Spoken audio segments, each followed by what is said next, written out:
ನಾವು ಏನೋ ಒಂದು ಕೇಂದ್ರ ಸರ್ಕಾರ ಈ ವಕ್ಫ್ ಮಸೂದೆಯನ್ನು ರದ್ದುಪಡಿಸಬೇಕು ಅನ್ನುವಂಥ ಒಂದು ತೀರ್ಮಾನ ತಗೊಂಡಿದೆ.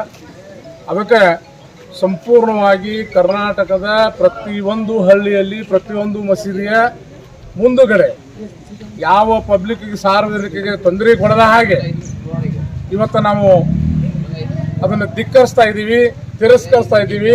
ಯಾಕಂದ್ರೆ ಆದೇಶವನ್ನು ಹಿಂಪಡಿಬೇಕು.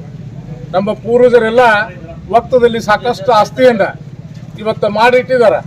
ಆ ವಕ್ತ ಪ್ರಾಪರ್ಟಿ ನಮ್ಮದು, ನಮ್ಮ ಹಕ್ಕದು. ಅದನ್ನು ನಾವು ಚೆನ್ನಾಗಿ ಉಪಯೋಗ ಮಾಡ್ಕೊತ ನಮ್ಮ ಸಮಾಜದ ಏಳಿಗೆಯಾಗಿ ಇಟ್ಟಂಥ ಒಂದು ಏನು ಪ್ರಾಫಿಟ್ ಇದೆ ಅದನ್ನು ಇವತ್ತು ಕೇಂದ್ರ ಸರ್ಕಾರ ಅದನ್ನು ತೆಗೆದುಕೊಳ್ಳುವಂಥ ಒಂದು ವ್ಯವಸ್ಥೆಯನ್ನು ಕಾನೂನು ಮಾಡಿದೆ. ಆ ಕಾನೂನಕ್ಕೆ ನಾವೆಲ್ಲ ತಿರಸ್ಕರಿಸ್ತಾ ಇದ್ದೀವಿ, ಅದಕ್ಕೆ ವಿರೋಧ ಮಾಡ್ತಾ ಇದ್ದೀವಿ, ಅದನ್ನು ಖಂಡಿಸ್ತಾ ಇದ್ದೀವಿ. ನಮ್ಮ ವಕ್ತ ಆಸ್ತಿಯನ್ನು ನಮಗೆ ಬಿಟ್ಟುಕೊಡಬೇಕು ಅನ್ನುವಂಥ जो नया कानून वक्फ बिल पर ला रही हमें उसके खिलाफ है और उसे हमें जो है जुल्म समझते हैं। इसलिए हुकूमत इससे वापस ले और जो है मुसलमानों के औकाफ को मुसलमानों के हवाले करे।